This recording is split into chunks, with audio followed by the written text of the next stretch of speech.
Alright, today we're going to run some benchmarks on my Dell XPS A950. This is the brand new XPS from Dell that was announced in late October 2021. I ordered mine December 10th, and I originally had an estimated delivery date of February 4th, but it unexpectedly delivered early on December 24th. And I should clarify, this is not a review unit. This is a device I purchased to be on my personal desktop. And while I am still in my return window at this point, I have no intentions on returning it. My build was pretty close to the top of the line specs for the XPS series.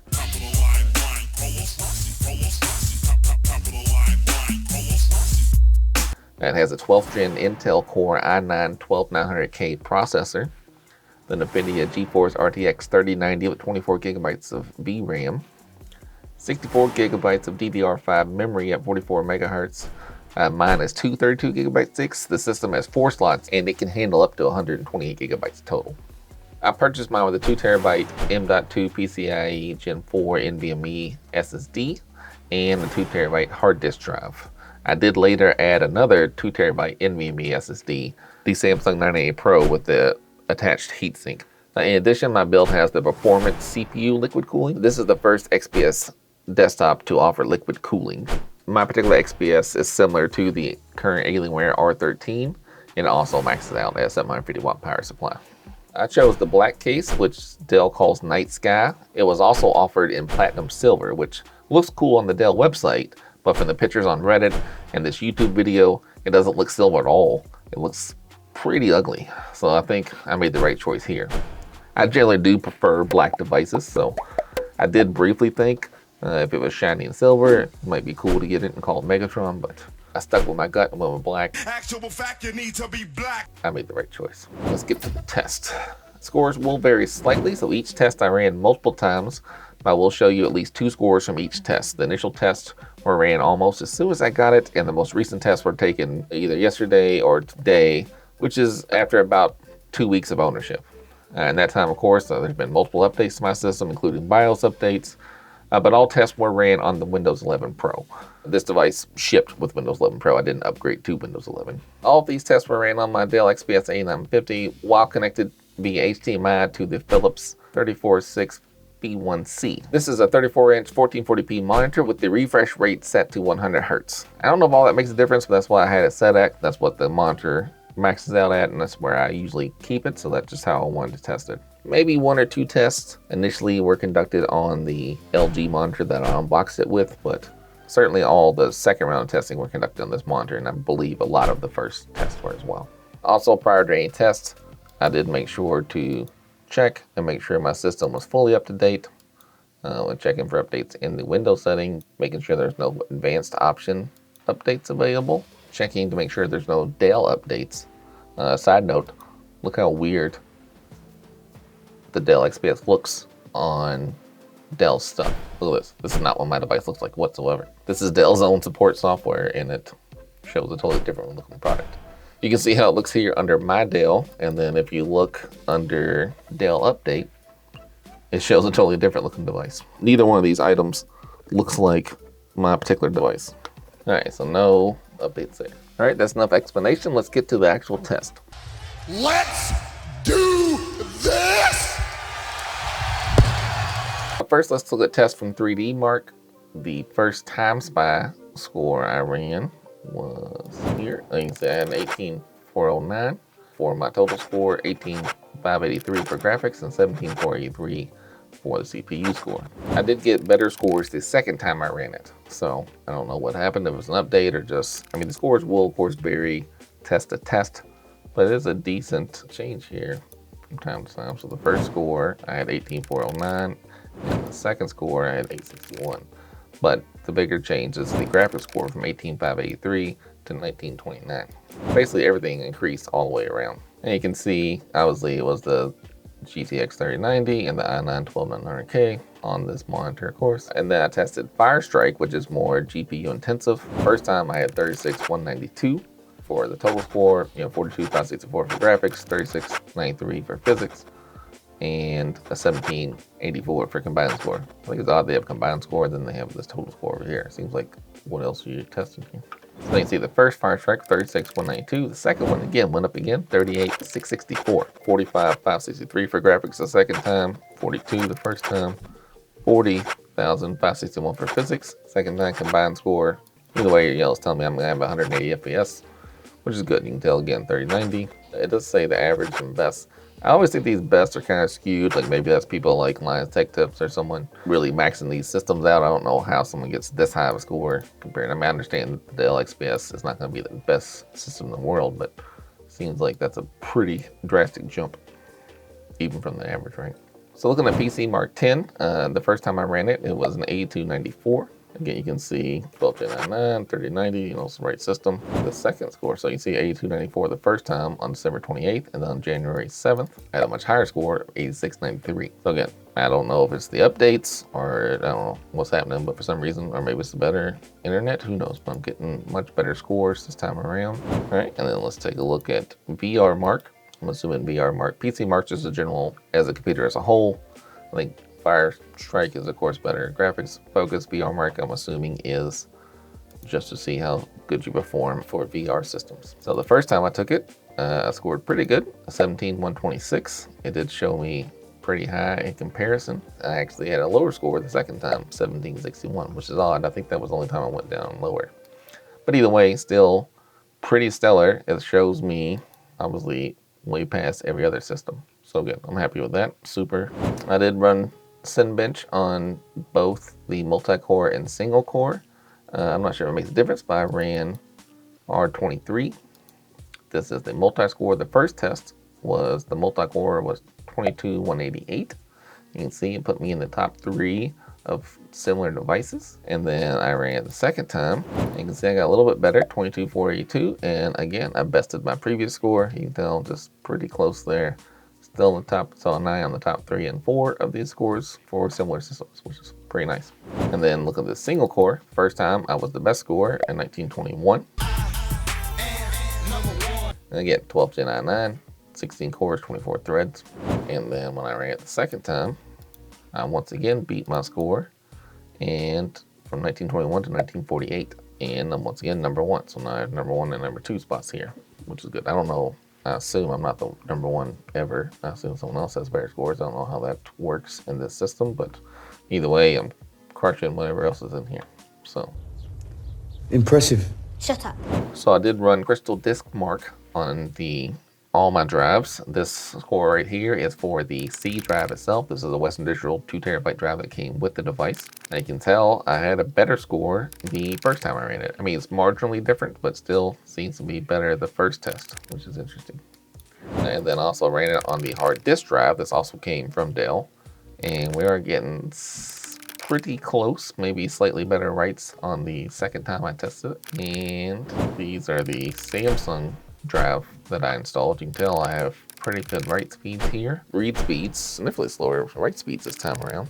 But if you want to compare the Samsung SSD that I installed compared to the Western Digital that was pre-installed, they're pretty close. They're slightly faster on the read both times I tested, but slightly slower on the write both times I tested.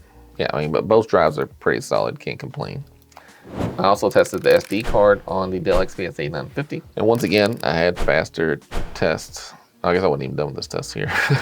I had stopped at middle test, but consistently I'm getting pretty good speed. I guess I didn't finish that one. That was funny. I thought I was done, but I guess I wasn't. But yeah, good speeds, nothing to complain about here. I also ran the GeekBench scores, both the CPU benchmark and the compute benchmark. I've ran it multiple times. I'll show you those in just a second.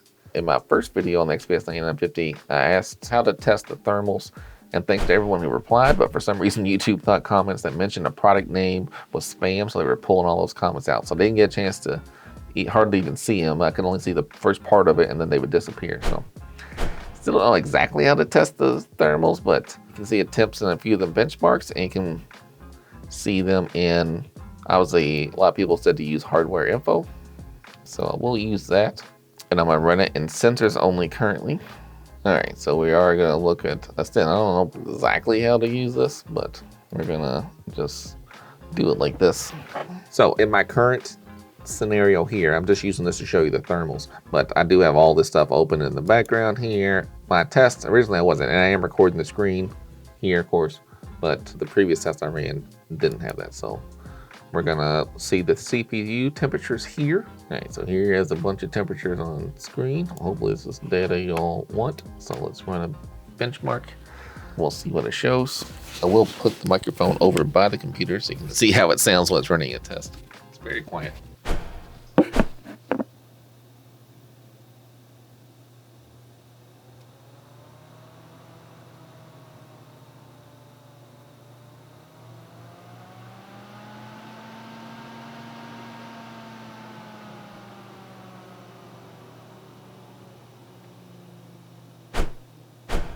All right, so we ramped up a couple times there. It made a little sound, but not too much, right? And then, so again, this is scores with all that going on. You can tell the temperatures, it did hit 100 degrees here. So I guess it thermal throttle, I don't know, but I mean the average. So I don't really know what we're supposed to be looking at here. So you all can tell me. I mean, I can tell red is probably not great, but we'll see. So you can see this score, 1775 and 16191, and that's with all this stuff currently open here, which I didn't have in the previous test. So you can tell the 8950 here, 1775 this time, but previous test, 1838, 1809, 1749. So we're still all the scores, but usually, you know, a little better 18s, 17604, all these Dell XPS 8950s here.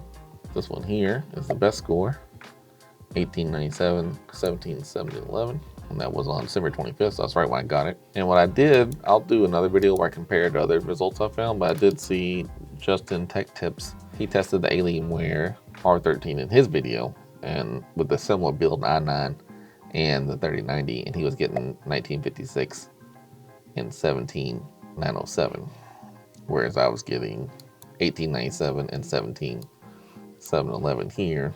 So you can tell a little bit better in the single core and still a little bit better in the multi-core. The Alienware does have more fans and a bigger liquid cooler.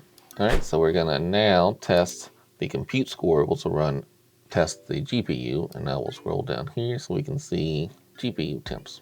And this time I will get my little sound meter. You can see about right here, it's at 40 decibels when I'm not talking. I'm not running a test currently. I'm getting ready to run a test. Now I want to run the compute benchmark.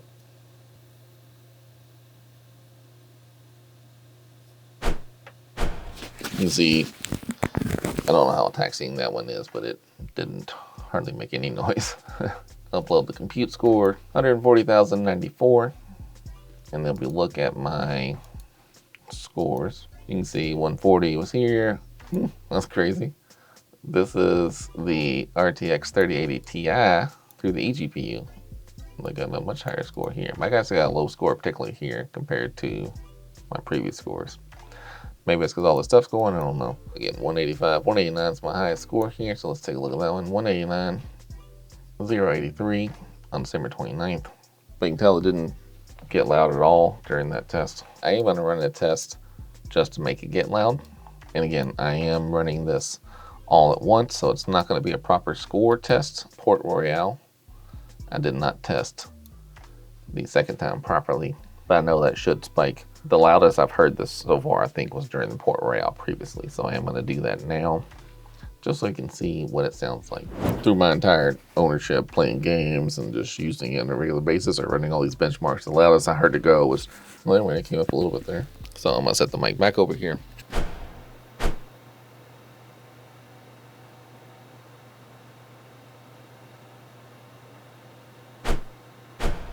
All right, so you can tell when I talk, it gets up to like 66. And that's with it sitting directly next to it. Like your ear's not gonna be that close to this thing. Again, I'm not a professional guy. I don't know how to do all these tests properly, but it really didn't seem like it got that loud to me.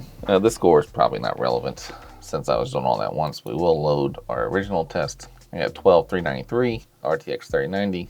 Oh, of course, I did have hardware envelope this whole time. Seems like these are all fine. I don't know. There's no red here, so at least up here, you know, we previously had red, but averages look pretty good, I guess. I don't know. As I know before, I was not recording my screen during the previous test. You know, we ran a few here, you can see the scores. Also, some of these benchmarks will note the temperatures during the test themselves. So you can see this particular one, so you can tell CPU, the highest we got was GPU got up to, I guess, 70 something there. I can't tell other ones right now, but I assume it's maybe a little higher, maybe 93 for the CPU. So I guess we're in the 80s maybe for the GPU. It's hard to tell. 88. It's probably the spike there. And that's under 100% GPU load. So again, I don't know what are good scores. I haven't had a gaming PC, and I've never tested these kind of scores before, so I really don't know. But we can look at the other tests. They all have some kind of show like that. So let's look at 3DMark again. So if we look at our second time spy score, which were pretty good, it shows me, again, the highest we got was right here at 99 for the CPU. And the GPU under 100% load, we're only at 73 degrees there. So again, don't know if that's good or bad. Who knows? Somebody knows. Not me. If I compare these results online with Time Spy, you can tell I'm better than 98% of all the tests. It's pretty good. And then if we load the Fire Strike scores, again, when we scored that 38,664, look at our temperature testing there. I guess that spiked right over here around 92. The GPU at 94% load, you know, it never got too crazy, I guess. Seems all right. And then if I look at my results online for the Fire Strike test, better than 99% of all the results. So pretty good, certainly. VRMark, I don't believe showed, but we'll see. That's this one, 1761, GPU temperature. Stays, you know, pretty cool in the VR test, right? Seems all right. And then we look at our test online. Once again, better than 99% of all results. Feel like we're kind of crushing it. And it's not a big deal. So we'll look at our second test with the better scores. Here, once again, you can see, if you break this down, you can see the temperatures. The CPU did spike towards the very end, and the GPU got up to 52. Seems all right. And if we review our results online, once again, better than 99% of all results. Now again, I am a pretty early on the combo here of the 12th Gen i9 and the 3090. I'm happy with my scores. I'm happy with the performance of the PC in general. I did test some games. I played games. I played Rogue Company and ran that at max settings just fine. Old game, a Batman Arkham City. First time I ran it, 66 minimum, maximum 100, average 98. This is a very old game, so it should run this pretty easily. Second time, once again, good scores there. First time on Red Dead Redemption, we had a minimum FPS of 77, maximum FPS 109, average 94. Second time, similar, 33, 104, 76. And Far Cry, first time, graphics quality high, 3440, 1440p, minimum FPS 114, maximum 133. I don't mess with settings that much. I just turn them on and let them go. So I'll show you here what we have them both set at. We'll look at Red Dead Redemption. So here's the settings that set at, of course, 3440, 1440p, 100 refresh rate. And then all this maxed out to ultra here. I didn't change, this is just what it did. So I don't know, I didn't set these things. I did, I think, let the NVIDIA GeForce thing optimize it, but that's how we ran. Those settings came from when you go to these games and let them optimize them, essentially. So you can tell Far Cry, those scores are all maxed out to ultra as well. Are pretty close to maxed out. So, and of course you can tell RTX 3090. All right, I think that's enough beating you to death with scores. Average temperatures are pretty good. I don't know, again, it's not my forte benchmarking PCs, but I'm gonna try to do a little bit more of this going forward. Let me know what I need to do better, what I need to change. I read every single comment I get. I respond to the vast majority of them. Sometimes they don't warrant a response or they're just silly, but I will read every single comment I get and do my best to respond. I mean, like I said, I do read every comment, so please leave comments. Let me know what else you want me to test or how else you want me to do it. I will make another video following up more tests and compare them to my other devices, because I am trying to benchmark all my devices so you can see how much more this will outperform my old XPS 8900, or how it compares to a laptop with an eGPU, because I do have the 3080 Ti in an eGPU. So, all right, I guess that's all I got. Let me know if you have any questions. Also, I'm about to hit 15,000 subscribers, so if you're this far deep, you really should subscribe, because you watched a lot of this video. So obviously you like it. All right, thanks.